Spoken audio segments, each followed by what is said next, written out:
بسم الله الرحمن الرحیم.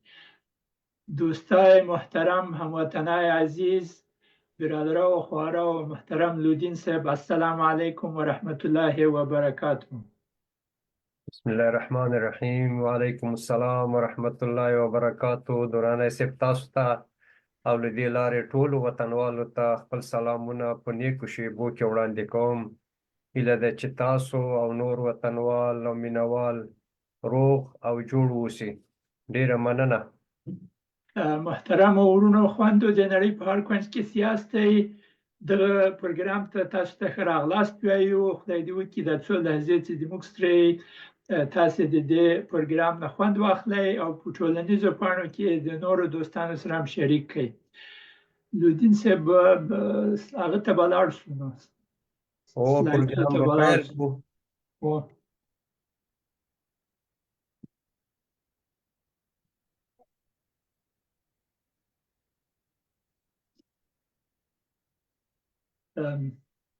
سلاید وینئ، د هغه پوسټر سلاید وینئ. او دا پروګرام خو لږ څه صحیح ده، صحیح لږ تغییر مې پکې راوستلی. او دا ښه خبره ده، ښکاري چې تغییر راغلی. محترمو دوستانو، لکه دا پوسټر کې ستاسو وینئ، دا د موږ 18 پروګرام ده د سولې د ذهنیت په محتوا کې اړتیاوې او وړتیاوې. او دغه پروګرام کې موږ د نرمو مهارتو په هغه حصه کې خبرې کوو چې د هدف د حصول لپاره، د هدف ته د رسیدو لپاره ضرور دي. په دغه موضوع باندې لکه دا پوسټر کې چې وینئ، دغه 5مه برخه ده دغه ساحه د ځاني ودې د رشد فردي په ساحه کې. نو لودین صاحب، که تاسو په دې پوسټر کوم تفسیر نه لرئ، اصلي سلایډو ته به لاړ شو. او د پوسټر په د افغانستان د سولې چینل صلح کې دلته ماته داسې په د حافظه کې مې داسې ښکاري چې دلته یو نوی شی پکې لیکل سوي دي. سولې چینل صلح او افغانستان یو موقعیت جغرافیایي هم پکې مرکز، لکه دا پخوا ویلې چې دا قلب آسیا ده، اوس قلب دنیا ده، داسې ښکاري چې او د افغانستان د موږ یو ملګری مو همیشه به ویلي چې اقبال ویلي و چې دا قلب آسیا ده، خو موږ وایو چې نه، دا قلب دنیا ده. خو په هر صورت الله تعالی د آباد او ښاد لري چې دنیا ورسره ښه دی. نو د موږ هیله خو دا ده چې دغه نرم مهارتونه سبب د دې شي چې د سولې ذهنیت نه تنها په موږ کې بلکې په ټولو انسانانو کې د یو مهم ضرورت په توګه درک شي او دا ته کار پیل شي ترڅو دنیا د امن او د خوشحالۍ کور شي. رښتیا هم. نو پوسټر نه به لاړ شو، اصلي پروګرام ته ډېر ښه مشاهده دې وکړله په دې کې. زه غواړم دوستانه ورونه ته بیا یو یادوري وکړم چې دغه پروګرام اوس تاسو په فیسبوک لایف کې ګورئ. امکان لري په 2 یا 3 ورځو کې به دا په یوټیوب کې د افغانستان پیس چینل چې دلته راغلی په هغه کې اچو، او دوستان خبر کوي چې تاسو هم سبسکرایب وکړئ او هغه هم سبسکرایب وکړي. بیا هر وخت چې نوي پروګرامونه راشي تاسو ته خپل یوټیوب اول درکوي. او نوی پروګرام بیا ورښیي چې دغه موضوعات دي، خو تیر پروګرامونه هم که څوک علاقه لري ټول شپږ درس پروګرام هلته شته. که څوک غواړي چې مسلسل یې وګوري، کیدای شي له اول نه یې شروع کړي، هره ورځ یو پروګرام وګوري تر څو چې چیله خلاصیږي. په افغانستان کې ټول پروګرامونه به یې لیدلي. رښتیا وایې. نو دغه سلاید به لرې کړو، اصلي سلاید ته به راشو، د موږ پروګرام ته. د پوسټر نه معلوم شو چې دا د ځاني ودې په باره کې ده، او مثل که ما سابقا هم گپ زدیم، انسان به قسم فردی و به قسم اجتماعی از چندین مرحله تیر میشه و چون افغانستان در تاریخ 5000 ساله خود یک تاریخ درخشان جنگ و شمشیر داره، اما متاسفانه دمی 5000 سال نتانسته که جامعه را از مساحه محتاجی بیرون بکشه. دیگه ما میخوایم که یک توازن در اوجه برقرار بیه بین شمشیر و قلم، بین جهد و آرامی و صلح، یعنی یک گذار در اوجه صورت بگیره. و همین مهارت نرم ضرور است که ما به قسم فردی و به قسم اجتماعی از این ساحه محتاجی به ساحه خودکفایی برسیم. خب شما دورانه صاحب در بررسیدن همین اسلاید کلیدی موضوع ساحه محتاجی و ساحه عالی و سلام و فلا را به یک نوع رابطه دادین با شمشیر و قلم. خب بر صورت اصلی گپ است که کدامش کدام راهنمایی کنه یا کدام پیشرو باشه. یا ما فکر میکنم که اگر شمشیر زیر روشنی قلم حرکت کنه ممکن او شمشیر بتانه که بعضی از موانع را از طریق رفتن به فلا و سلام برداره و در غیر از او ممکن است که اگر شمشیر کارایی خود داشته باشه و قلم زیر سایه شمشیر باشه و یا قلم قطع کنه ممکن سالها در دوران محتاجی و در مدت پایان زندگی باشه. از این نتیجه میگیریم که شمشیر نتانسته که ما را به سطح فلا و سلام به تنهایی خود نتانسته بگویم، یعنی به تنهایی خود نتانسته و در ای که شمشیر با کدام اهداف متعالی در حرکت میشه و اهداف چطور باز فراموش میشه. اصل هدف ما شما امروز است که تعیین اهداف ورای رسیدن به او بسیار مهم است. بسیاری از شمشیرها جهت آزادی در حرکت می، اما مردم اما آزادی اصلی که فلاح و سلام است و آزادی معیشت است، آزادی اقتصادی و فکری و ذهنی است، به اون نرسیدن و نمیتونن رسید. از این خاطر است که امروز ما شما بعد از تعیین اهداف راههای رسیدن به او هدف هم سر صحبت میکنیم.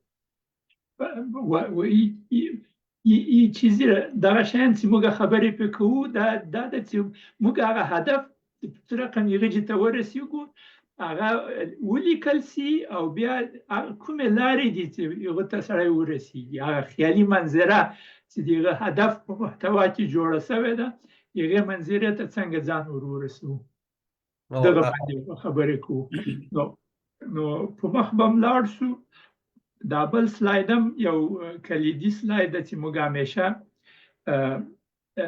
استعمال کړی ده او د دې لپاره چې چون ټولنه او اکثر افغانان هر احصایه چې وګوري په افغانستان کې د محتاجي په حالت کې دي. د دې لپاره دغه پایله او نتیجه د دوی د کارو د دوی د رفتار داسې نتیجه نه ده ورکړې چې دوی د محتاجي نه خلاص چې خودکفایي ته یا فلاح او سلام ته یې ورسوي. نو موږ غواړو دغه مهارتونه چې دلته خبرې پې کوو د دې لپاره یې کوو چې دغه په یو رقم سره یوه نوې تجربه خلکو ته پیدا سي او په عین وخت کې په چاپېریال باندې لږ ذره کنټرول راسي او هم تربیوي اړخ لري. نو په دې اساس باندې دغه مهارتونه چې موږ وړاندې کوو په دغه منطقه کې د کار لپاره ده چې دلته تغییرات راسي چې بیا په هغه باندې د موږ هغه نمونه د ژوند او باورونه او د موږ افکار او هغه عاطفې او هیجانونه داسې تغییر وخوري چې د موږ د رفتار په نتیجه کې په ښه پایله منځته راسي او موږ وکولی شو د محتاجی له ساحې نه د خودکفایي او بالاخره د فلاح او سلام ساحې ته حرکت وکړو. دورانه صاحب تاسو د محیط او چاپیریال خبره وکړه چې په دې کې بدلون راسي نو موږ به داسې نتایج ترلاسه کړو چې بیا هغه نتایج به دا چاپیریال باندې بیرته اثر وکړي او هغه به د فلاح او سلام په لوري خوځي. نو دا مرکزی دایرې چې دلته دي دا هسې خالی دي که هغه کې څه بدلون پکار ده؟ نه خو دا یو زنځیر ده. نو هغه داسې زنځیر فلزي زنځیر وګورې که چېرته په یوه ساحه کې یو چارج ورکړی سي برق په دغه زنځیر کې تیریږي بیرته راځي هغه منطقې ته. نو دا یو د بل سره تاثیر کوي که چاپیریال او محیط تغیر وخوري زموږ عقیدې او باورونه باندې مثبت تاثیر کوي که مثبت تغیر هلته راغلی په تعلیم او تربیه کې که مثبت تغیر راغلی زموږ په باورو په عقیده باندې تاثیر کوي. عقیده او باورونه زموږ په پندار او افکارو باندې تاثیر کوي. زموږ افکار او پندار زموږ په احساساتو او هیجانو په هغه زموږ برخورد د واقعي سره څه رقم سره په هغه تاثیر کوي او هغه زموږ په هغه رفتار او هغه عمل چې کوو په هغه باندې تاثیر کوي او بالاخره نتیجه مثبت راځي. دا داسې ده لکه چې یوې ونې ته که دغه نتیجه میوه وي او محیط او چاپیریال یې ریښې وي، لکه ریښې ته چې شي اوبو سر او فرټیلایزر او هغه مواد چې ورکړی شي بالاخره د میوې په فصل کې میوه ښه راځي. درنی صاحب زه بیا بل شی وینم، زه د ما دغه مرکزي برخې ته ډېره توجه ده چې که چیرې وایي په باورونو، افکارو، احساساتو کې بدلون راسي نو زموږ اقدامات چې د باندې محیط سره رابطه لري دې کې بدلون راځي. ځکه چې موږ او تاسو د اول سلاید په سر کې د سولې د ذهنیت د بدلون دپاره یا د سولې د ذهنیتونو د تعمیر دپاره دا پروګرام ده. ستاسو خبره په جای ده، یعنې موږ من حیث دا پروګرام په دې چاپیریال کې د میډیا په چاپیریال کې یا د رسنیو په دې لوی بازار کې دغه یو پروګرام ده چې هغه په ذهنیتونو او په افکارو په دې باندې تاثیر کار کوي تر څو داسې اقدامات یا اعمال وهڅوي چې نتیجه سبب دې شي چې په چاپیریال کې بدلون راسي یا د محتاجي له ساحې نه د خودکفایي او یا د سلام په لور یو تحرک رامنځته شي. د دواړو ځایونو کې هر ځای کې چې یوه نقطه کې بدلون راځي، لکه تاسې مخکې ویلې چې د زنځیر په کړۍ کې وروسته بدلون راسي په هر ځای کې چې که د باندې چاپیریال کې بدلون راولي خو هغه بدلون به د یو فکر نتیجه یا د یو عمل نتیجه به وي. خو په هر صورت دغه موضوع من حیث کل هر څوک چې په هر ځای کې غواړي بدلون راولي د توانایي نو عمل ته د یو مثبت بدلون لپاره امکانات شته. رښتیا هم ایماني صاحب سلامونه ویلي. وعلیکم السلام ایماني صاحب بیا یې لیکلي و من الله توفیق. امین. خدای دې وکړي چې خدای پاک دغه تاسې اوس ویلې لودین صاحب په دغه کې موږ ټولو ته توفیق را حاصل کړي. ډېره مننه ایماني صاحب، زموږ سلامونه مو نیکې هیلې م قبولې کړئ. ډېره مننه چې تاسو موږ سره یاستئ. نو تیر پروګرام کې موږ وویلې چې د هدف تعیین او حصول دوه مختلفو ځایونه د موږ په ذهن کې راځي. د هدف تعیین یو عقلاني عمل ده چې دغه د لاندې درې شیان ورته ضرورت دي. اول حسن نیت ده، بیا تعهد او التزام ده او بیا وضاحت ده چې په څه رقم سره هغه پیغام هدف واضح وي. او د هدف د حصول لپاره هغه بیا یو احساسي عمل ده او هغه هم درې شیانو ته ضرورت لري. یو تعهد او التزام ده، یو توجه او فوکس ده او بل توکل او عدم تشویش ده. نو په تیر پروګرام کې موږ په دغه اولو درو د هدف تعیین باندې په جزئیاتو باندې وغږېدو، ټول پروګرام هم هغه ته کړی و. نن به فقط داسې سرسري پې تیر سو چې حسن نیت څه معنا لري، اول ضرور ده. هر کار په حسن نیت باندې شروع کیږي او د اهدافو د تعیینولو لپاره حسن نیت ضرور ده. بس همدغه کفایت کوي. بل دومې تعهد او التزام ده. هر شي ته چې موږ متعهد ونه اوسو لاسته نه سو راوستی. حتی که نیت هم وکړو چې متعهد نه یو چې لاسته یې راوړو زموږ په ژوند کې تجسم وکړي هغه لاس نه راځي. هغه متل ده د تاسې له طرفه حرکت د خدای له طرفه برکت. که حرکت نه وي برکت هم نشته. او د ستا د خبرې په تایید سره دې کې به لږ بحث وکړو. یعنې ډېر خلک یو تعداد ښه شیان غواړي، یعنې خوښې دي، سوله، امن، فراخي، اتفاق، اتحاد یې دا یې خوښ ده، تاییدوي چې دا ښه شیان دي. یعنې دا یو حسن نیت ده، یو شی ده، او تجسم به مې په ذهن کې چې دا ښه شیان دي. اما چې تعهد او عزم سره سم د هغه دپاره اقدامات، یعنې د هغه اړوند اقدامات ترسره نه سي، هغه خوشحالي هسې ذهني یو هیله ده، تنه هیله پاتې کېږي. نو دې کبله دا حسن نیت خو صحیح ده، ښه خبره ده، تجسم هم ښه ده، خو په عمل کې ځکه چې الله تعالی د انسان د اعمالو په دارومدار باندې محاسبه کوي او عمل نتایج رامنځته کوي، اقدامات، او هغه اقدامات چې د هغه له نیت سره او د هغه د هدف سره برابر وي، داسې نه چې هدف یو ځای او اقدامات بیا بلې خواته روان وي. نو دا ټول په یو پکیج یا یو نوع چوکاټ کې یو مجموعه دی، یو تعداد هماهنګو فعالیتونو، نیت، اقدامات، دا ټول سره یو جای کار ټول شیان لودینسی مثل که ما در پروگرام گذاشتن به اشاره کردیم مثل براده آهن است که در جای افتیده باشه، تیپ تو پرک برطرف، اما یک مغناطیس برش بیاری کلش با یک هدف جور میکنه. دغه ټول شیان هم چې یو طرف ته حرکت کوي بیا تاثیر لري.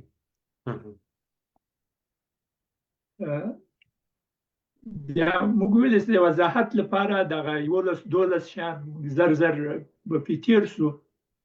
هدف باید مشخص او د خاصې موضوع په باره کې وي، د اندازې وړ وي، مقداري وي چې سړی اندازه کولی شي، په طبیعت او محیط کې د حصول امکانات موجود وي، داسې هدف نه وي چې بیخي خیال او هېڅ امکان هم نه لري. د مثال په توګه که ووایو چې افغانستان د په راتلونکي 3 کالو کې اتومي بم جوړ کړي، هېڅ امکان یې نشته. اما که ووایو چې راځه د زراعت په ساحه کې د افغانستان خودکفایي ته ورسیږي، اوس قوشتېپې کانال هم ذاتي مخ په خلاصون ده، امکان لري، دغه کار امکان لري، اما ښه عمل ته، ښه پلان ګذاري ته ضرورت ده.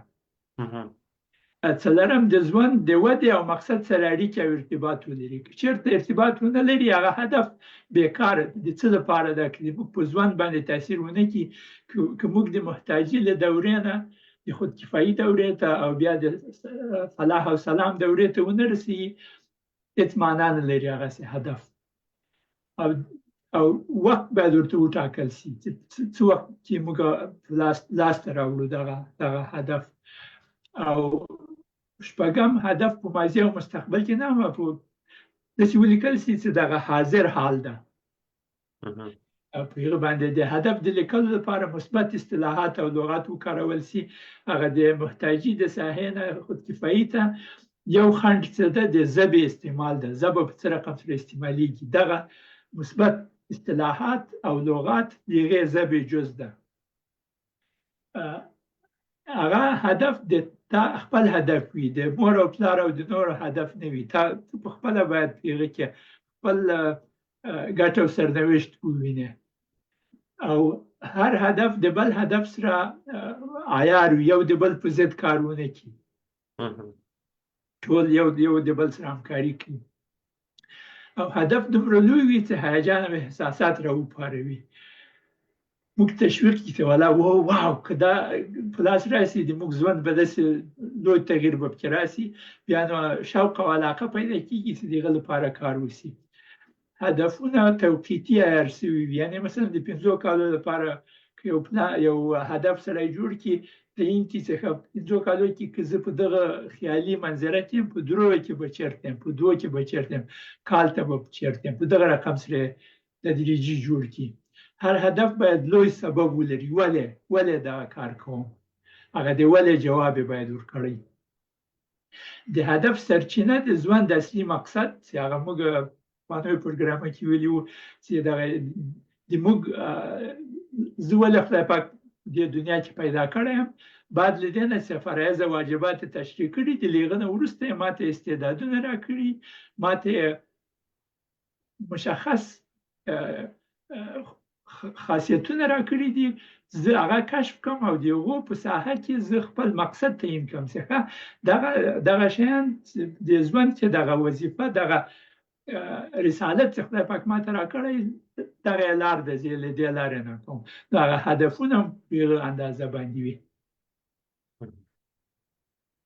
نو دغه ساحه کې بس ځو اوس د هدف اصول ته اصول موږ وویلې چې هم درې شیان ضرور دي یو یې دا ده چې تعهد او التزام ده تعهد او التزام تعهد د انسان د هرې لاسته راوړنې لپاره ضروري دي او د تجسم او ظهور په قانون کې هم مهم رکن لري که د خپل هدف د لیک نه وروسته هغه ته د هدف په ځای د وعدې په نظر وکتل سي هغه ته د رسیدو امکانات زیات دي لودین صاحب ما دغه په خپلو پروګرامو کې د ډېرو خلکو نه پوښتنه کړې د تا لپاره که یوه وعده وکړې ځان ته یا بل چاته هغه ډېر اهمیت لري او که یو هدف ولیکې هغه ډېر اهمیت لري مطلق اکثریت یعنی 95% خلک چې د ما سره غږېدلي دي مستقیم جواب ورکړی دی چې که زه وعده وکړم هغه ماته ډېره مهمه ده نسبت له دې نه چې یو هدف جوړ کړم نو خو دا وعده سړي ته د یو نوی مسؤلیت پر غاړه کې اچوي هغه تعهد التزام یقیني کوي ځکه تعهد او التزام که صرف ځان سره د یو هدف په شکل باندې تجسم سوی دومره قوي نه ده بلکې هغه وعده چې ځان سره وعده وکړي او هغه لیکل سوي وي هغه بیا په دې کې دومره قوت شته چې دا تعهد او التزام هغه اصلي فعال حالت راوهڅوي اشتیام نو از امو خاطر ما همیشه کسایی که در پروگرام ما تشویق میکنم که هدف خود به قسم یک وعده برای خود تعیین کنه که ما برای خود وعده میتونم که ما این کار میکنم اقدام میکنم که بالاخره به می هدف برسم رښتیا هم دغه تعهد او التزام یو بل شی چې د دې سره ډیر نږدې دا او د دې په منځ کې شکل پیدا کوي هغه عزم کلمه هم ستا ده چې تقریبا دې ورسره نږدې ده او هغه لږ ذره ډیر هڅوونکی حالت ته چې ځکه چې د یو نیک هدف ته د رسېدو لپاره د تعهد او التزام په چوکاټ کې د هغه په لوري د حرکت عزم ځکه چې دا هدف ته د رسېدو یا د حصول دا مسله یوه نقطه نه ده بلکې یو متحرک حالت ته چې د یو پروسې یا د یوې عملیې په شکل توجیه کیږي او عملیه حرکت او فعال حضور ته ضرورت لري چې انسان فعال سي یعنی حرکت پیل کړي د خپل هدف په لور باندې ایمانی صاحب لیکلی دي چې هدف و تصمیم اولین شرط موفقیت است دا خو هغه تاریخي خبره ده چې موږ تصمیم شرط اول موفقیت است اصل نقل قول هغه د ناپلیون نسوی ده ناپلیون اول ویل دي داود خان هم استعمال کړی و د خپل وخت کې مخبلار سو دوم هغه څه ده د هدف د حصول لپاره توجه تمرکز او فوکس ده په دې باندې هم لږ زره وایو مخکې له دې چې لاړ شو چې څه رقم سره موږ د هدف د لاسته راوړلو لپاره کوم شیان ضرور دي چې موږ توجه او تمرکز پرې وکړو ځینې شیان به د توجه په باره کې ووایو دا چې یو قانون د خلک وایي چې هر شی چې تقدیر او تحسین سي هغه لویږي قدر زیاتیږي what you appreciate په انګلیسي باندې ورته وایي قیمت او قدر او اهمیت زیاتیږي نو چېرته موږ په هدف باندې هم دغسې خپل هدف هم تقدیر او تحسین کړو هغه هم لویږي او امکانات زیاتیږي چې لاسته راسي هر شي ته چې توجه کیږي په ژوند کې ظهور کوي زه د دوستانو نه خواهش کوم چې دوی وګوري چې په کومو ساحو کې دوی ډېره توجه کړې ده، توجه په منفي شیانو ده ډېره که په مثبتو شیانو، او دوی به وویني چې په ژوند کې هم که ډېره توجه په مثبتو شیانو په ژوند کې دوی ته مثبت شیان راځي، او که ډېره په منفي شیانو باندې منفي شیان راځي ورته. او بل هر شي ته چې انرژي ورکړي هغه وده او انبساط کوي. نو دغه خپله د توجه په ځان کې انرژي لري، کله کوم شی باندې چې توجه رامنځته کېږي او هغه انرژي چې په توجه یا پاملرنه کې موجوده ده هغه په همغو شیانو متمرکزه کېږي او هغه وسعت پیدا کوي. د انسان وخت او مصروفیت هم په هغې کې ډېرېږي، ځکه انسان که چیرې فکر وکړي په ذهن کې ډول ډول فکرونه راځي او هر فکر غواړي چې د هغه توجه یا پاملرنه ځان ته واړوي. بعضې وختونه کې مثبت فکرونه وي یا خصوصا دا د لیکلو موضوع مخکې یاده شوه چې که چیرې هدفونه لیکل سوي وي او هغه ته د رسېدو دپاره تعهد او التزام وي، توجه وي، خو که چیرې هغه مو لیکل سي یعنې د پلان په توګه کېدی شي وروسته راسي، که هغه قدمونه چې سړی هدف ته د رسېدو کې مرسته کوي هغه هم ولیکل سي او په حصول باندې تمرکز وشي، یعنې هغه تجسم سي، یعنې پروسه تجسم سي چې یو څوک چیرته ځي په لارې تمرکز وکړي نو په هغه لاره به کېدی سي چې سمه طی سي. نو هدف ته د رسېدو لپاره هم که دغه شیان وکړو، هم توجه ورته وکړو، هم انرژي ورکړو، هم یې تقدیر کړو، دغه لاندې مواد توجه لازمه ده. اوس به جزئیاتو باندې خبرې وکړو چې څه اقدامات ضرور دي. د هغه لپاره اول هدف د وعدې په شکل ولیکل سي. زه د ځان سره وعده کوم یا او نورو ته هم ووایي چې ما د ځان سره وعده کړې چې زه دا کار کوم.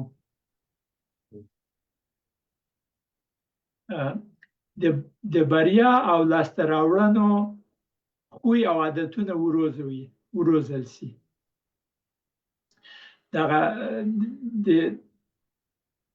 د مثبتو شیانو لپاره هم خوی او عادتونه ضرور دي او د منفي شیانو لپاره هم خوی او عادتونه ضرور دي. دا ټول په عادت او په هغه habit په انګلیسي باندې چې ورته وایي، دا یو ډېر مهم شی ده په ژوند کې. هغه خوی او عادت که داسې وي چې هغه خوشبین وي، هغه د بریا او لاسته راوړنو خوی وي، په هغه باندې بیا دوی زر کولی شي چې هغه هدف ته ورسېږي. نو هدف ته رسېدل د خوی او عادت سره ډېرې نږدې اړیکې لري. کله کله ځینې خلک اهداف ټاکي، لیکي، او خو بیا داسې عادتونه لري چې هغه ته د رسېدو معنی ګرځي هغه. نو مثلا ډېر خلک دي چې د ځینو خوراکونو سره د عادت یا ځینې مخدراتو سره د عادت له کبله هغه ناروغي سره مخامخ کېږي. که د دوی هدف دی چې صحت پیدا کړي یا دته د حصول لپاره یې ضرور ده چې هغه عادتونو ته پاملرنه وروزي، هغه عادتونه وروزي چې د حصول او بریا لپاره ضرور دي. یعنې دغه ډېر نږدې مثالونه یې دي که چیرې یو څوک وغواړي چې یا مثلا د وخت نه په ښه توګه ګټه اخیستل، یا لکه مثال وکړو د صحت لپاره د خوراکونو استعمال. مخکې یو خبره ما اورېدلې وه چې که چیرې موږ خوراک ته د دوا په شکل عمل وکړو، یعنې ته خوراک سره د دوا په شکل عمل وکړو، نو موږ به هغه خوراک تعین کړو چې هغه موږ ته مشکل پېښ نه کړي. که چیرې موږ هغه نه صرف نظر وکړو نو بیا به دوا د خوراک په توګه باندې موږ ته یا ځینې خلک مثلا په افغانستان کې یا هر ځای کې د دنیا مثال به د افغانستان راوړم چې سیګرټ څکوي یا چلم څکوي او یا نسوار کوي، په هغه باندې عادت کړی ده. او که دوی وغواړي چې صحت یې ښه سي او د هغو نه صرف نظر وکړي، ښه زماني وخت د روژې مبارکه میاشت چې راځي په هغه وخت کې که دوی دغسې عزم هم وکړي او تعهد هم وکړي، دوی کولی شي چې په یوه میاشت کې له هغه عادت نه بیخي ځان خلاص کړي. زه دلته ځینې نفر وینم چې د ما سره کار کړی ده، په مرور د زمان په ظرف د 1-2 میاشتو کې دوی کړي دي چې سګرټ پرېږدي. زه یو بل مثال هم راوړم، دا خو ډېر ساده نږدې شخصي مثالونه دي. تاسې د روژې د مبارکې میاشتې یادونه مو کړه چې دا په طبیعي توګه د الله تعالی له طرفه د یو نوع تمرکز او د تعهد او د عزم یو امتحان هم ده. او د موږ ټول وطنوال د سولې و امن و اتفاق و اتحاد و پرمختګ دا عام شیان دي چې خوښې دي، دا یې خوښ دي او ارزو لري، هیله لري چې په خپل وطن او په خپل ولس باندې دغه شی وګوري. خو څومره دوی کې عزم او تعهد، زما مطلب دا ده چې دا په هر شي کې قابل د عمل دي. د دې لپاره څومره عزم او تعهد او د دې لپاره څومره پوهه او وسایل او کار دوی دا خپل کار وګڼي. نو که چیرې په خپلو اعمالو کې په خپلو عادتونو کې دوی سوله او امن ماتوي که نه، د دې لپاره تعهد نه لري، د پرمختګ لپاره تلاش نه کوي، دا ټولې خبرې تنها خبرې نه دي، بلکې دا یو د هدف په لوري باندې د عادتونو د موږ د کړنو سره مستقیم اړیکې لري چې موږ روزمره څنګه اعمال ترسره کوو. لکه د صحت لپاره چې وایو چې سګرټ باید قطع شي یا مثلا خوراکي موادو کې توجه وشي، که دا ونه شي نو بیا هغه هدف لاسته نه راځي. احتیام مخ به لاړ شو. دریم هدف ته په رسېدو باندې باید باور ولري. که باور ونه لري، هغه د حلقې زنجیر د واقعیت زنجیر کې چې موږ ولیده، باور په دې باندې ونه لري چې دی دغه هدف ته رسېدی شي، هغه د ده احساسات هغه حالت ته نه رسېږي، بیا هغه احساسات د ده په رفتار او اعمالو باندې تاثیر کوي. دی باید باور ولري چې زه دغه هدف ته رسېدی شم. یعنی یو خبرې دي، یعنی یو اظهار ده اصلا، او یو کار ده.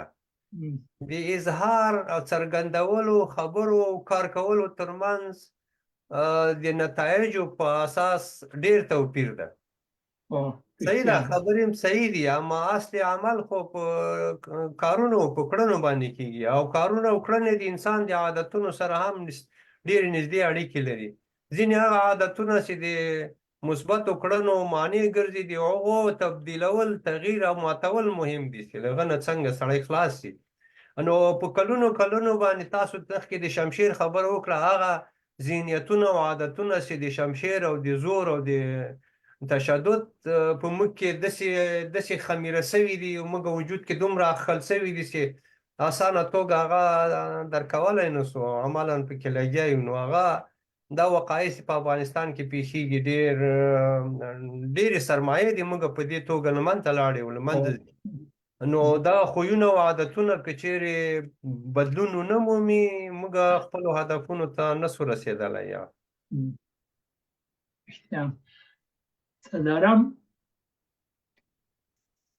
څلورم هدف ته د رسېدو انګیزه او لازم محرکات موجود شي. دغسې یو انګیزه وجود نه لري، هم نیسي لاسته راوړی دی. اما انګیزه داسې یو شی دی چې انسان زده کولی شي، انسان کولی شي چې یوه انګیزه د یو شي لپاره پیدا کړي. نو دغه انګیزه د هدف سره هم ډېرې نږدې اړیکې لري. که چیرې هدف داسې لوی هدف وي او موږ ورته ولې دا هدف دا موږ تشریح کړی، دلایل هم ورته روښانه ویلي، یا موږ پرې قانع سوي یو، باور هم پرې پیدا کړی، او د خپلو عادتونو هغه مزاج هم ورسره برابر کړی یا برابر یې کړو، دغه سره ټول دغه انګیزه سبب د دې کېږي چې موږ وکولی شو چې په خپلو عادتونو باندې هم غلبه حاصله کړو، یا هغه تنظیم کړو، یا د هدف په لوري متحرک کړو خپله.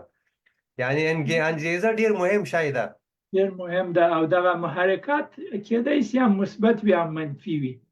منفي محرکات هم تاثیر کوي. منفي محرک به داسې وي چې په پخواني پروګرام کې موږ ویل چې خپل هدف ته د نورو سره شریک کړي، ځینې خلک به در باندې وخاندي چې ته دغه کار کولی شي.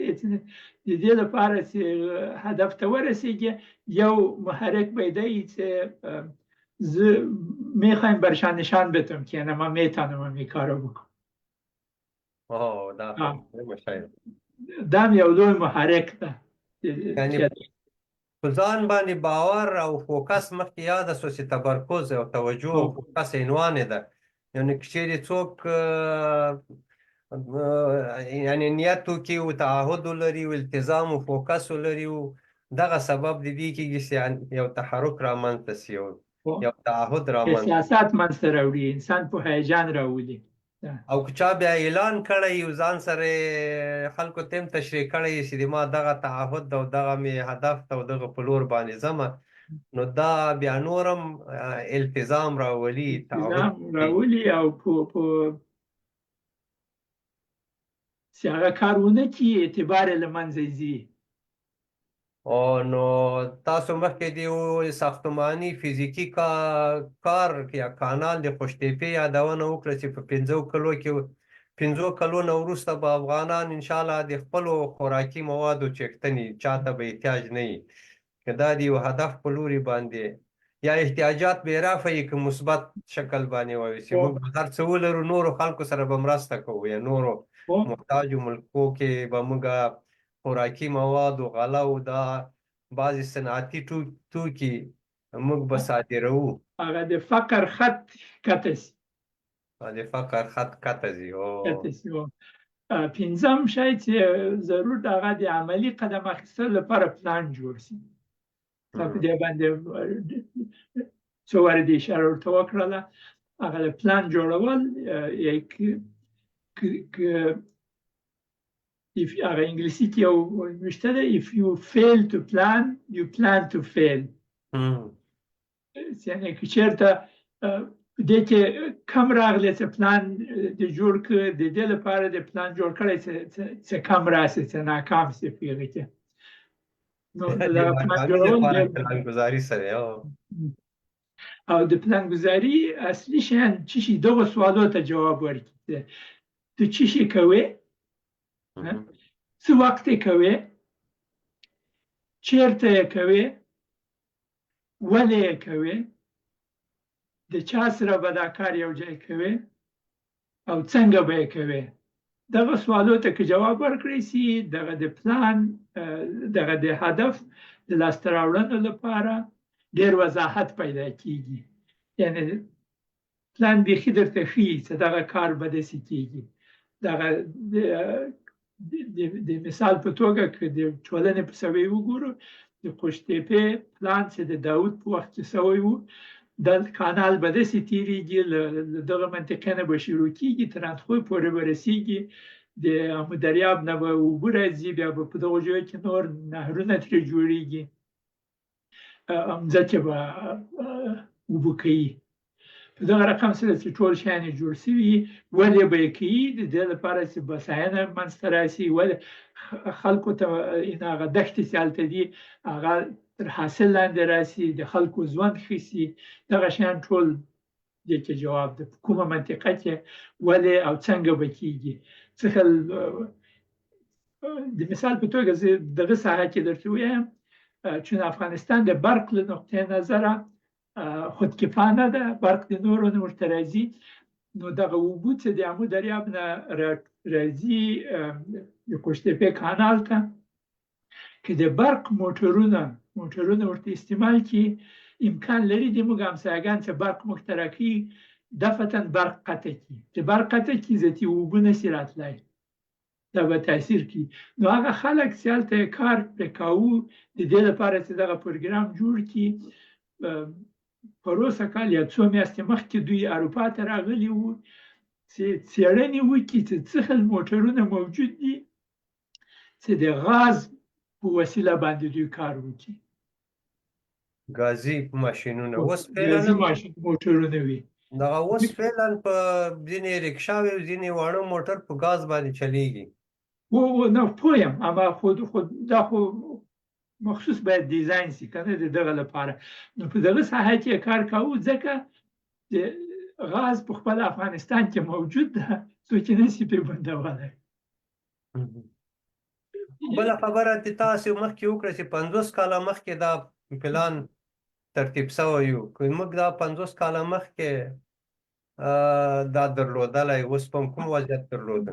او رښتیا اوس هم سره وخت نو هغه مخکې مثالونه چې موږ او تاسو ویلي چې که چېرې موږ غوښته چې حالات هم بلې نو 50 کاله مخکې به هم ونې ایښې وې، خو که اوس یې پرېږدو صحیح ده. نو علاوه په دغو 5 شیانو باندې ځینې نور شرایط هم دي، او هغه دا ده چې هدف ته د رسیدو لپاره د لازمي مهارتونو لاسته راوړنه. دغه پروګرام دی موږ د شپږ درس نور پروګرام و چې موږ ډېر مهارتونه ذکر کړل چې اکثر یې د دغه شي لپاره ضرور دي، کار دي.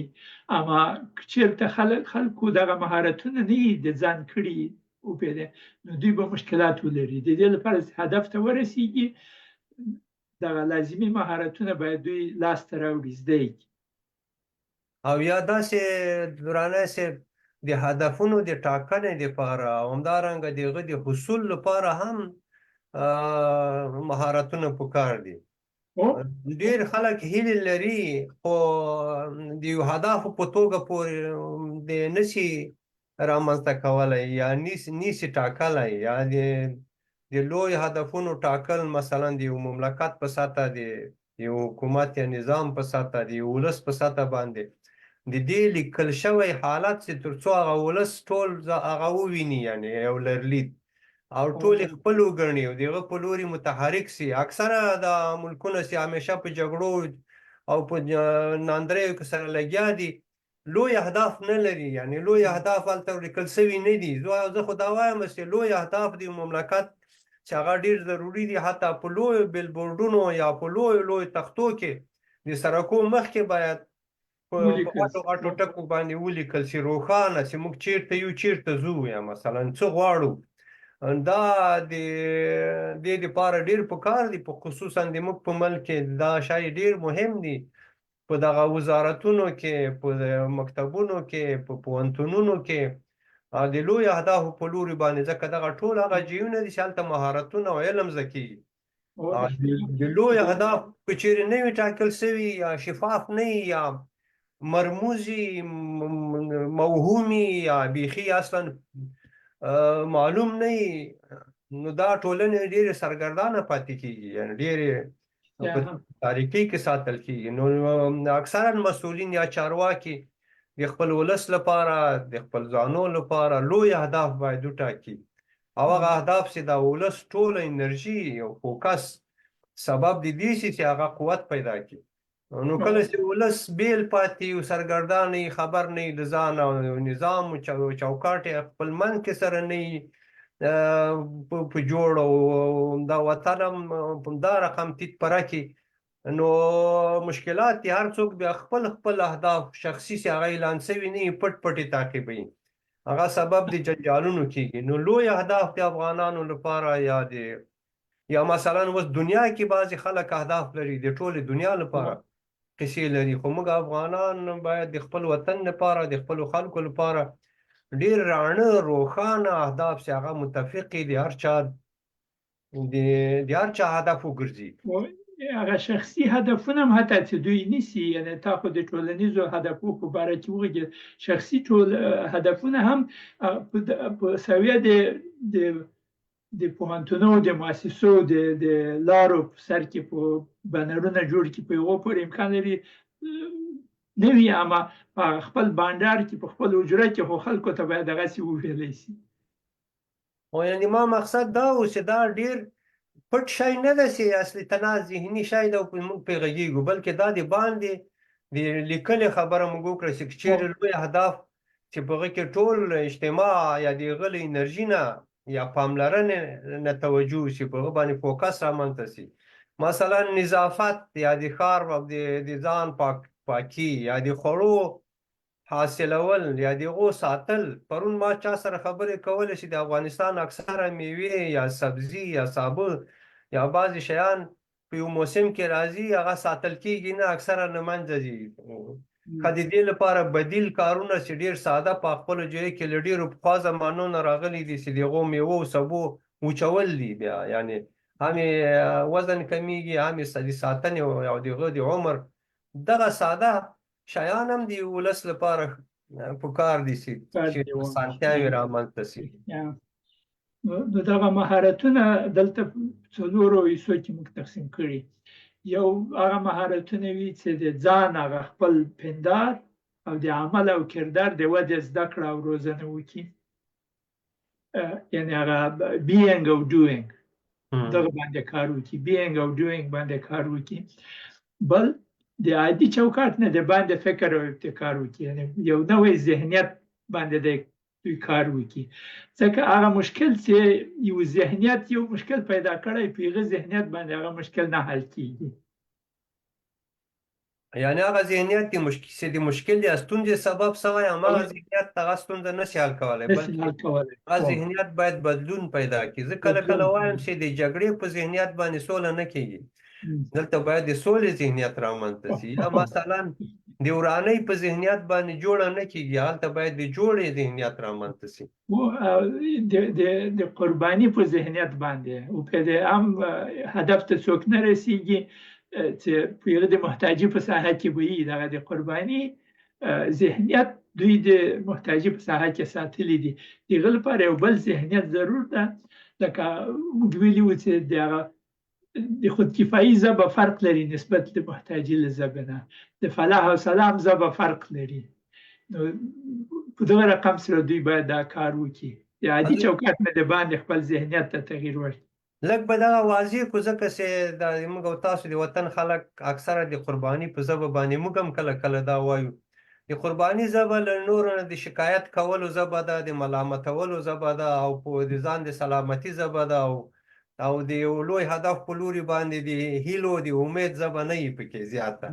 خپل هم پکې راګیري او نور خلک هم غواړي چې راکشې کاږي دې میدان ته، او زیاتره د یو د بل باندې په دغه احساساتي حالاتو کې د اکثره ګرم مجلسونه په همدې کې چالان دي چې وخت او انرژي ختمیږي او د تحرک لپاره لوی اهداف نشي ټاکلی چې په هغې کې ټول شریک سي او نوې هیلې رامنځته سي. ځینې اصلاحات چې استعمالیږي د موږ ځورېدلي او کړېدلي خلک، دا د قربانی ژبه ده.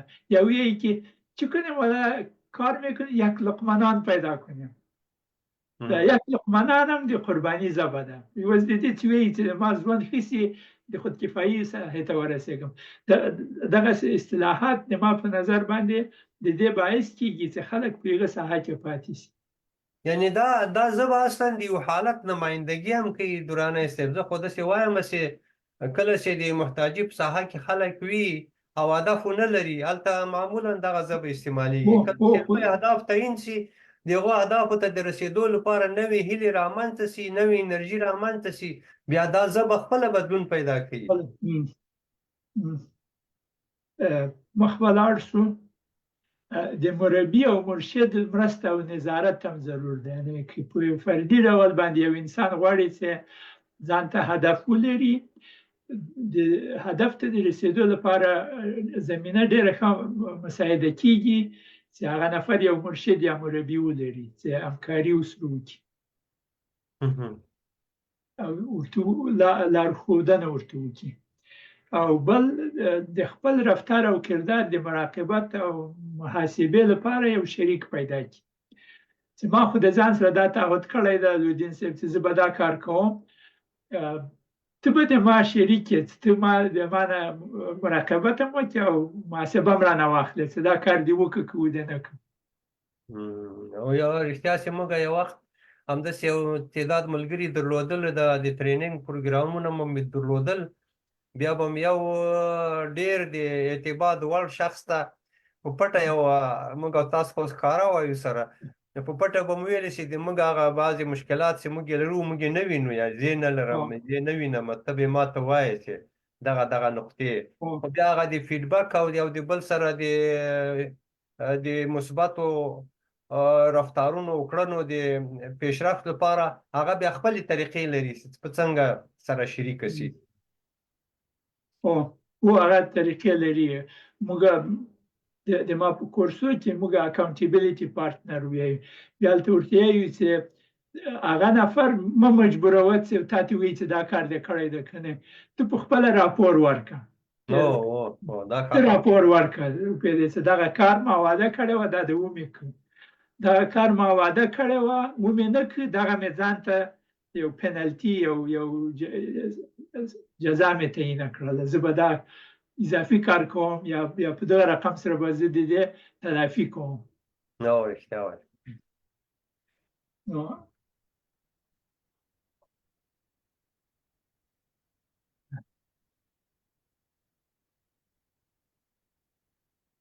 اتم، په هدف باندې تمرکز او فوکس. دا ورځنی ارزونه، یعنی وخت چې هدف دی ولیکه په یو کاغذ باندې د هدف ولیکه، هغه داسې ځای کېږده چې کولی شي هره ورځ یې ووینې، هره ورځ یې ووینې. دغه ورځنی ارزونه دغه رقم ده. بیا وروسته بله ارزونه هم شته چې راځو هغه ته. د ورځني ارزونه چې که چېرته مثلا چې کار ته ځې، هغه د کار په بکس کې یا هغه دوسیه چې درسره وړې یا هر کار چې کوې یا په داسې ځای کې دې ایښي وي چې لیدلی شې. سهار اول بعد له دې چې لمونځ دې وکړو، حتی مخکې له دې چې د سهار چای سړی وخوري، هغه وویني. خو هغه به یا 2 یا 3 خطه وي یا 5 یا 6 خطه وي، بس زر زر وویني چې حافظه تازه سي. بعد له هغه بیرته دې ته کېږدي، یا د ورځې چې دی کار کوي حتی لاشعوري ډول باندې دی هغه طرف ته حرکت کوي. نه هم د هدف د خیالي منظرې تصور او تجسم. چې هدف لیکي حتما هغه 4 نعمتونه چې خدای پاک انسان ته ورکړي، چې یو د تصور او د خلاقیت ده. هغه وخت چې هدف لیکي یو منظره هم تصور کړي چې زه هدف ته ورسېږم، په دغه حال کې به یم، هغه د هغه حال خیالي منظره. نو که دوی منظم ډول باندې هغه تصور او تجسم وکړي، تصور یې کړي چې دغه منظره ده، او تجسم چې که زه هلته ورسېږم د ما ژوند به څه خیل وي. نو رښتیا دغه مهمه موضوع ده چې له یاده یې ونه باسي هغه خپل هدف. یعنې هدف یې همیشه په ذهن کې وي. لسم، هدف ته لاسته راوړلو تفویض نورو ته. یو ډېره مهمه موضوع لودین صاحب چې موږ د ګول سیټینګ کې دلته خلکو ته درس ورکوو، هغه ډیلیګیشن ده. چې یو هدف زه تعیین کړم، امکان لري زه ځینې مهارتونه ونه لرم، امکان لري کله کله وخت ونه لرم، زه کولی شم ځینې کارونه نورو ته ووایم چې په دې کې د ما سره کومک وکړي. دغه تفویض ډېر مهم ده د هدف ته د رسېدو لپاره. ټول کار سړی پخپله نشي کولی. ټول کارونه هم سړی خپله نشي کولی. د هغه لپاره ځینې کارونه نورو خلکو ته سړی پرېږدي چې دا کار به ته کوې، په مقابل کې به زه دا وکړم. حتی موږ په دې اندازې پورې که مثلا د ما هدف دا وي چې زه په دغه میاشت کې یو کتاب ولولم، چې د کتاب لوستل خو چاته نشي تفویض کولی، بل څوک یې درته ووایي. اما داسې شی تفویض کولی شي چې د تا د کتاب لوستلو په لار کې خنډ ده. یاره زه به یو څه ووایم درانه صاحب، ځینې کتابونه د موږ خوښېږي چې ووایو که نه، که موږ داسې ظرفیت ولرو چې یو کتاب چې یو څوک ډېر پکې ماهر وي او موږ لږ ذره مشکلات پکې لرو، نو دا او ضرور وي موږ ته، نو هغه څوک چې په ډېر ماهر وي، څوک راته لوستلی، او که چیرې هغه نه ووایو چې دا وخت ورکړو چې مثلا په یو ورځ کې ما ته یا دغه 2 ساعتو کې د دې کتاب یو خلاصه ما ته موافقي مې ورته ووایه، نو ډېر کومک کوي. یوه ښه طریقه د تفویض دغه ده. بله یې ده چې مثلا د ما وخت نشته، ځکه زه باید کار وکړم یا کوچنیان وروزم، د هغو ته توجه وکړم، یا بل کتاب لپاره وخت نه لرم، زه کولی شم چې هغه وظیفه چاته تفویض کړم. ته خو نن کولی شي دغه 2 ساعته د ما وړو ته توجه وکړه چې زه کتاب ولولم. دا بل رقم تفویض ده. دا یعنی حتی د کتاب په لوستلو کې هم چې هغه یو ډیره ذهني مسله ده، تفویض ممکن ده.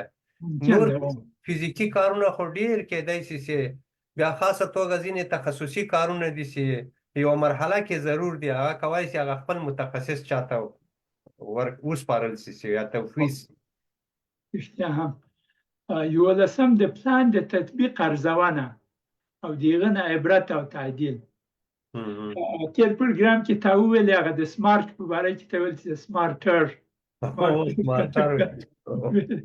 نو هغه دلته راځي چې دغه پلان چې تطبیق دی که د هدف رسیدو لپاره د هغه ارزونه وسي چې څه مشکلات پکې وو، په ښه طریقه وسو که نه، څه خل درسونه او عبرت موږ د هغه نه اخیستی سو، کوم شیان یې تعدیل سي په راتلونکي کې، یا کوم شیان یې اوس تعدیل سي چې موږ هغې ته ورسېږو، لا نه یو رسېدلي په هغه وخت باندې. نو دغه هم یو ډېر مهم عنصر ده د پلان ته د رسېدو لپاره، چې هغه هدف ته چې پلان یې داسې جوړ کړی چې د تعدیل امکان ولري، د هغه نه عبرت واخیستل سي او ارزونه یې وسي چې څه خل خنډونه په دې کې را پیدا سو. تاسې د ارزونې خبره وکړه، دا ډیره مهمه ده. حتی د پلان جوړولو نه مخکې دغه فکر چې موږ کوو چې پلان جوړ کړو، دغه یوه نوع ارزونه ده. یا مثلا کوم شیان پکار دي، دا ارزونه ده. ارزونه معمولا مخکې له پلان د پلان په جوړولو کې او د پلان په تطبیق کې په هره ساحه کې په هغه خپل خاصه نوع ارزونه پکار ده چې تر څو هر کار په خپل وخت کې په خپله طریقه سرته ورسیږي. د خپلو وسایلو ځینې وختونه د یو پلان د تطبیق لپاره یو مهمه وسیله یا یو سامان هلته موجود نه وي، ټول کار بیا پاتې کیږي. نو ډیر دقت پکار ده دغه ارزونه مخکې له هغه نه د تطبیق په وخت کې او وروسته له هغه نه چې هغه کار بیا هغه نتیجه پې ارزول کیږي، یا خپله په جریان د کار کې ارزونه چې هره لحظه پخوا زمانو کې به تاسو متوجه اوسئ تاسو خپله مهندس یاستئ، کله بس یو ګلکار دیوال جوړاو، هره خښته بس یې ایښودله، بیا بیا هغه شاول و که شاپل پرېښوده چې څه رقم ده، دا یې ارزونې وسیله وه چې دا صحیح نه ده صحیح. رښتیا. نو دغه 11 شیان ضروري دي چې توجه، تمرکز او فوکس په هغه پلان باندې وسي، بیا هغه هدف باندې بیا هغه هدف لاسته راوړل یې ډېر اسانه کیږي. دریم شی چې موږ ویلي وو هغه دا ده چې توکل او عدم تشویش. که چېرته بعد له پاس ټولو قدمونه، دغه قدمونه چې موږ ذکر کړل د 11 قدمونه ټول واخیستل سول او وروسته یې نتیجه فرق لري، هغه خیالي منظره چې موږ لرله چې داسې یو شی به ترې راسي د هغه نه فرق ولري، نو په هغه حالت کې تشویش مه کوئ، ځکه تشویش اول هېڅ ګټه نه لري، او بل دا چې امکان لري خدای پاک موږ نه معلومدار خدای پاک موږ نه ښه پوهېږي په هر شي باندې، هغه یو بل شی په نظر کې وي د موږ لپاره نسبت له دې نه چې دغه شی چې موږ تعین کړی وي، امکان لري هغه نتیجې چې موږ ته راکړي هغه د موږ ډېره په ګټه وي نسبت له دې نه چې موږ تصور کړی وي د هغه.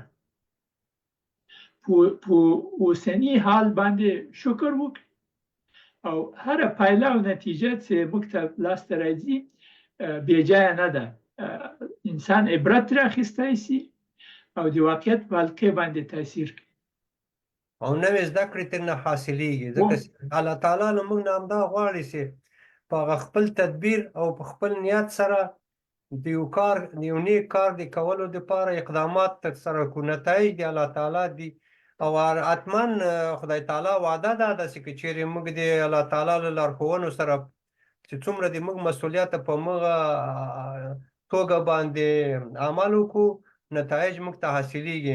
خدای تعالی وایي چې لیس للانسان الا ما سعی وان سعیه فسوف یرا، یعنی حتما موږ مکلف په هغه سعی او په خپل کوشش باندې او د هغه سعی او کوشش نتیجه هم په دنیا کې ګورو هم وروسته له دې نه، پس د موږ حسن نیت او په هغه دغه کار د اهدافو سره سم صحیح قدمونو پلان گذاری او دا جوړول او بیا په الله توکل دا ځان ته یو قوه انسان ته ورکول کېږي ځکه چې الله تعالی په دې دنیا کې ټول شیان تقریبا په قوانینو باندې چلیږي او دغه زموږ او تاسو د ژوند لپاره الله تعالی منطقي د عمل قوانین را لېږلي یو موږ ته لارښوونه کړې که په هغو سره سم سو انشاءالله چې بیا نتایج ښه دي که نتایج دلخواه نه وو خو د هغه په بدل کې به بل شی موږ زده کړو یعنې نوی شی به زده کړو په دې لاره کې هم ځینې شیان زده کوي خلک نوي معلمدار رښتیا هم نو که دغه کارونه وکړل موږ خپل هدف ته ډېر په اسانۍ سره رسیږو او په انګلیسي باندې to be detached from the outcome هغه شیان چې ضرور دي ته وکړي نور یې خدای پاک ته پرېږده چې څه رقم سره یې درکوي ومن یتوکل علی الله فهو حسبه بس څوک چې په الله تعالی باندې توکل وکړي خدای توکل اصلي مسله په دغه کې ده چې ته به د خپل کارخانګي یا خپل کارونه هم ټول کړي اخر کې بیا یو توکل ده بیا ان شاء الله پاک خپل مدد را لیږي رښتیا نو په دغه اساس باندې که دغه کارونه وشي په دغه حلقه کې په یوجي کې تغییر راځي نو درانه صاحب دا حلقه بیا تا راوسته او د ما فکر بیا اکثره داسې خلک کولی شي خپل فندارو فکر ته پلان جوړ کړي چې دې کې به بدلون راولم معلومدار کېدای شي اما د دې لپاره چې په فکر کې پندار راسي که دغه نقشې ته وګورې له دوو حالتونو تغییر وړي افکار یا دا ده چې د موږ باورونه په هغه باندې تاثیر کوي او یا هم د موږ هیجان په هغه باندې تاثیر کوي کله کله موږ هیجان او هغه احساسات د حالت ته راځي چې د دغه فکر سره ذاتي کار نشم کوی هغه تغییر ته وایي چې تغییر هغه وخت اسانه کیږي په هر ساحه کې تغییر هغه وخت اسانه کیږي چې د اوسنی حالت درد او هغه د تغییر د درد نه زیات وي یو مثال دلته داسې ځینې خلک د تزکیې دپاره چې فکر و پندار و باور و عقیده یې تزکیه شي که نه تزکیه کې وایي یو تعداد اعمال یا اقدامات هم پکار دی وایي مثلا صدقه چا سره مرسته کول چا ته لارښوونه کول یو چا سره تعاون کول عملی شیان دي دا وایي داسې احساسات راهڅوي چې نیک احساسات مثبت احساسات چې بیا پلو دغه شین خط کې چې ده د موږ په فکر باندې ان د موږ باور او عقیده او په ځان باندې باور تقویه کیږي یعنی دا حلقه کې د ما مطلب دا ده چې دا د موږ او تاسو او هغه څوک چې دا حلقه ګوري دې کې ډېر یو څه شیان شته دي چې د خپل زندګي دپاره له دې نه ګټه واخلي دغه که وګورو دغه دوه دایرې دلته دغه دوه دایرې او دغه چاپیریال او روزنه دغه د موږ شتون ذات ښیي او دغه دوه دایرې او دغه د پایلې مثلا مستطیل ته چې وګوره دا د موږ رفتار او هغه د موږ ډوینګ ښیي یعنی دا دوه خواو ته دا شنه محیط کې سیابي محیط ته دا چاپیریال ده د موږ د کار عمل نتایج هم په چاپیریال باندې علاوه کیږي او د موږ د زده کړې محیط او چاپیریال هم په موږ اثر کوي دغه څلور دایرې د موږ دننه خپل ذات او فکر و تصور حتی باډۍ هم د ځکه چې عمل او اقدامات د موږ د لاسونو پښې او فکر و دې سره دا دننه وجود د موږ او تاسو دغه څلورو دایرو کې ده او د باندې وجود د موږ دغه دوه لاسه د هغه د محیط چاپیریال کې دي چې څه رقم دغه حلقه تعینوي چې موږ دغه د ټولنې په ښه خښته یو که خامه خښته یو او د ټولنې وضعیت هم دغه حلقه ښیي چې د موږ چاپیریال کې څه شي روان دي او د موږ په د خلک په خپلو کارونو اقداماتو باورونو سره کوم نتایج په دې چاپیریال باندې علاوه کوي دا چاپیریال کې څنګه بدلون را روان دی څه بدلون راځي نو دین صاحب پروګرام به دلته خلاص کو او وخت هم راغلی ده دوستان به رخصت کو خدای دې وکړي چې پروګرام یې خوښ شوی ایمانی صاحب دلته لیکلي عالم بې عمل منافق است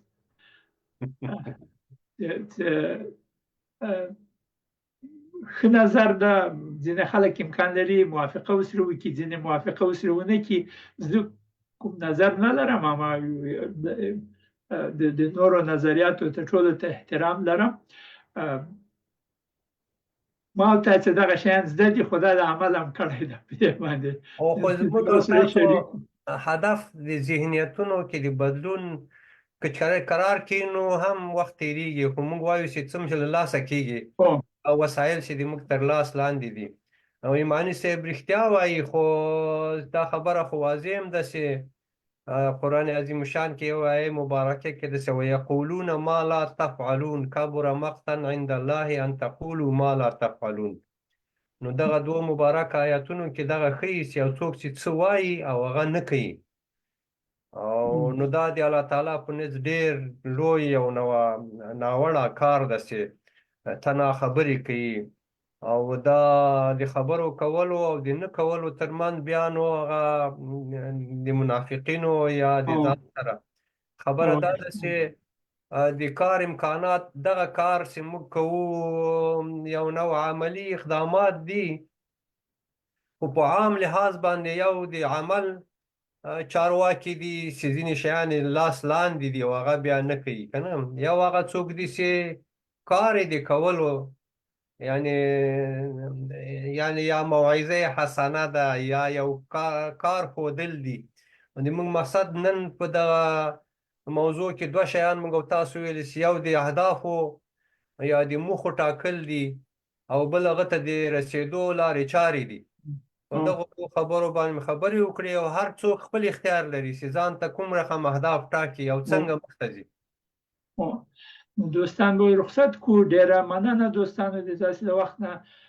خدا کنه را در صفحه اجتماعی خود شریک بسازین. پروگرام بسیار مهم است و همچنین در پروگرام افغانستان پیس چنل که باز ما اینجا لینکش در کامنت ها میمانیم، اوجا برین و سابسکرایب هم کنین. و در این وقت دیدین سب د جمعه ورځ د مګونځ لمانځه ته تیاری نیسو. دوستان سره خدای پامانی وکړو. د خدای پامان دي. او د شاته عکس د ګردیز بالای سر ده. په مخه دا خو د دې مال غوښته چې پوښتنه وکړم، خو وخت ناوخته سو. دغه د ښځو توضیح دي کړې. الله حافظ. ټولو نه مننه. الله تعالی مو آباد او ښاد او خوشحاله لره. په امن اوسئ. دغه عکس ته چې وګورئ، نه تنه بالای سر تاریخي ده، دغه عکس هم تاریخي ده، ځکه اوس هلته ډېر تغییرات راغلي. که د دغې نقطې نه عکس واخیستل شي امکان لري بیخي شیان به تغییر خوړلی. بس زه ورغلی یم دغه جې ته. د خدای په امان دي. خدای په امان. الله حافظ. سلام.